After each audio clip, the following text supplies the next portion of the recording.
దేవునికి స్తోత్రం. ప్రియమైన సహోదర సహోదరులకు శుభాభివందనములు. హీరసుదేని వాగ్దానం కీర్తన 119 అధ్యాయము 146 వచనం.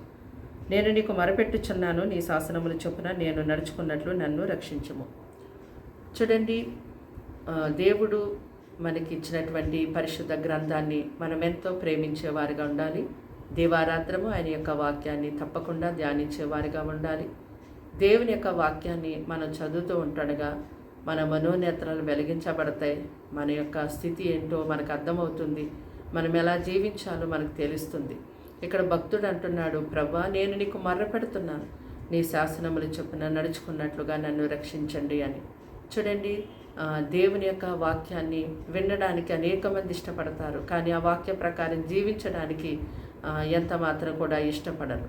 అయితే వాక్యం వినడము మంచిదే, గొప్ప సంగతి. కానీ దాన్ని గాయకొని జీవించడము అది ఎంతో మన జీవితాన్ని ఆశీర్వాదకరంగా మార్చివేస్తుంది. దేవునితో కలిసి నడవడానికి మనకి దేవుని యొక్క వాక్యం ఎంతో గొప్పగా దోహదపడుతుంది.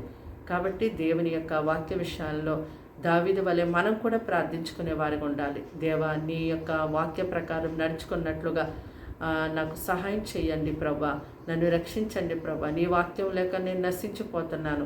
నీ వాక్యం లేకుండా నేను ఇదిగో తండ్రి నాయన లోక విషయాల్లోకి వెళ్ళిపోతున్నాను. నీ వాక్యం తెలియక ఇదిగో నాయన ఈ సమయం అందు నీ వాక్యమును ధ్యానించుటకు, నీ వాక్యం వినుటకు, దాని ప్రకారం చేయుటకు మీరు నాకు సహాయం చేయండి అని మీరు కూడా ప్రార్థన చేసుకోనండి. తప్పకుండా దేవుడు మిమ్మల్ని దర్శిస్తారు.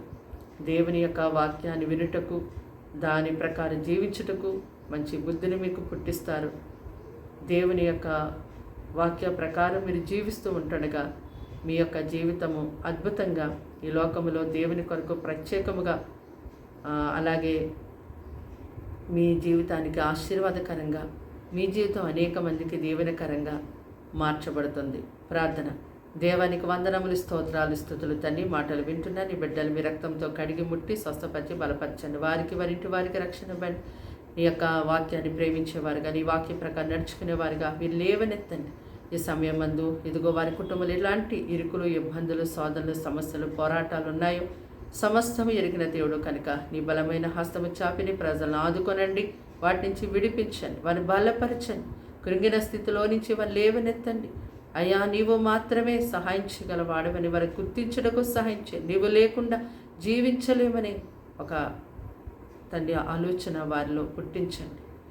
మీరే తండ్రి వారిని లేవనెత్తి కాచి కాపాడి దీవించి ధనమంతా సహాయం చేయమని, కీడు శోధన అపాయాల నుంచి తప్పించమని, పరిశుద్ధాత్మ దివ్య సన్నిధి వారికి తోడుగా ఉంచు కాపాడమని యేసు నామములో ప్రార్థన సమర్పించి వేడుకుంటున్నాం తండ్రి. ఆమేన్.